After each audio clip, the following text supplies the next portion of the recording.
If you guys have the new iPhone 5 and have been noticing that you guys aren't getting the 8 to 10 hours that Apple has promised, I'm going to show you guys a couple tips and tricks to get the most out of your battery life on your new Apple device. Now, the first thing I want to show you guys is how to get that percentage on your iPhone. Apple ships the iPhone 5 without the percentage, but there is a settings option in here that you could change to get that percentage. So if you go to settings and then you go down here to general and you go to usage and then you scroll down to the bottom here, you'll see that it says battery percentage. So if I turn it off, you'll see that the percentage goes away, and when I turn it on, it comes back on. So now I know that my battery is at 30%. Another good thing to note here is that under usage you could see how much you've used your iPhone 5 throughout the day on its last full charge. So since my last full charge, I've used my iPhone 5 for 4 hours and 41 minutes. That means that I've used it for internet, emails, for talking on the phone, checking my voicemail, whatever I've used all day today, I've used it for 4 hours and 41 minutes straight. And it's been on standby mode for 15 hours and 18 minutes. So just by doing the changes that I'm going to show you guys how to do today, I've made my iPhone 5 last a lot longer. Yesterday, before I made these changes, around this time, my battery was around 5%. Today, it's at 30%. I would recommend you guys doing some of these changes so that you could take advantage of the battery life on your iPhone 5. Now, the first thing I recommend you guys doing is setting your auto lock to a shorter time. And the way you guys do that is you go to settings and then you're going to go to general and then you're going to scroll down here to auto lock, and you have your choices here of how long you want the phone to stay on before it auto locks. If you choose the least amount of time, which is 1 minute, it would waste less battery until it auto locks itself. So if you have it down to 5 minutes, it's going to take 5 minutes until it actually turns itself off, or in standby mode, or whatever you want to call it. So I recommend doing it up to 1 minute.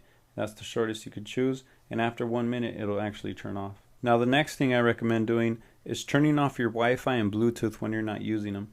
These two things are very big battery drains. So if you go to settings, and then you could see right here that the second and third option under settings is your Wi-Fi and your Bluetooth. If you just turn these two things off when you're not using your Wi-Fi or Bluetooth, your battery will last a lot longer. So just make sure when you're not at home or you're not at work, wherever you use your Wi-Fi, just turn it off throughout the day. And if you don't use a Bluetooth headset, turn that off too. And your phone won't be constantly looking for a Wi-Fi or Bluetooth signal.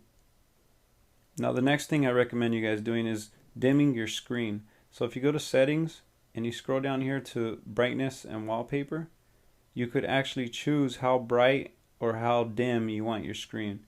I usually keep it at 50 or a little bit lower than 50%, which is about the middle. So if you don't need it to be that bright, you could just go ahead and dim it a little bit, and it will save a lot of energy. Also, a good idea while you're in here is to turn on auto brightness, and it will detect how bright you need your iPhone to be in certain light situations.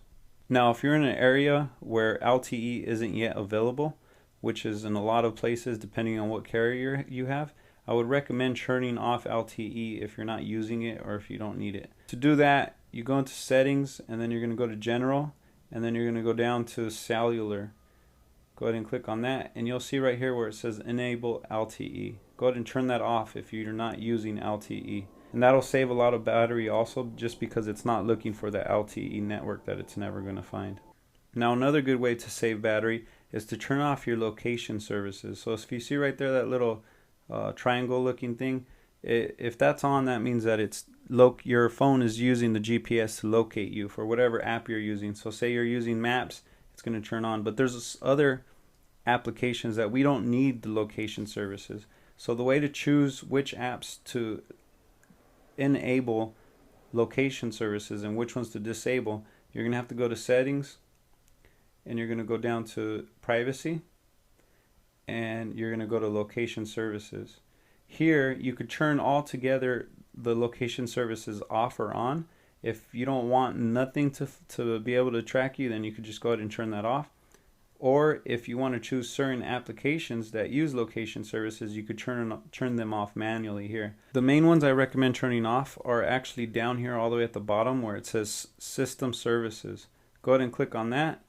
And the ones I recommend to disable are Diagnostics and Usage, Location-Based iAds, and Setting Time Zone. Now all the other ones are up to you. You could pick and choose which ones you want to turn off.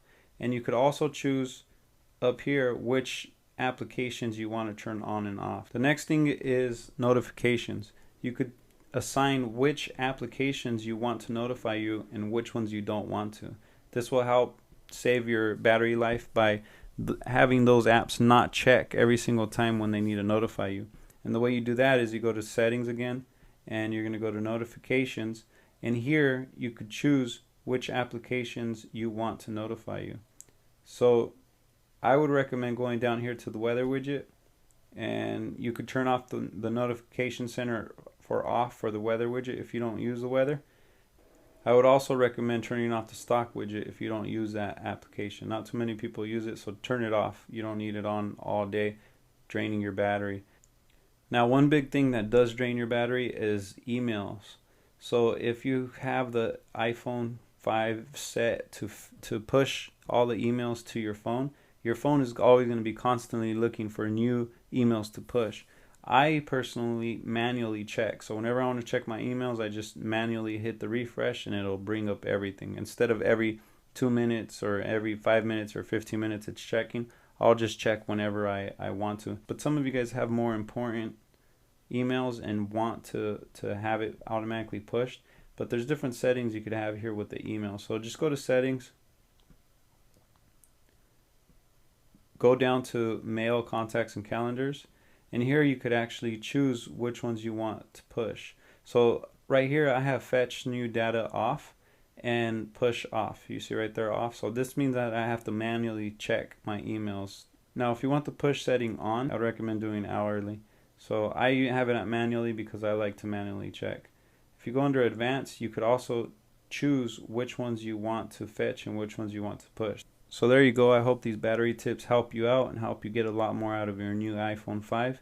If these tips helped you out, give me a thumbs up down below. If you have any questions, comments, or even any other tips to give to everybody else, go ahead and leave them down below. And don't forget to visit informalgadget.com.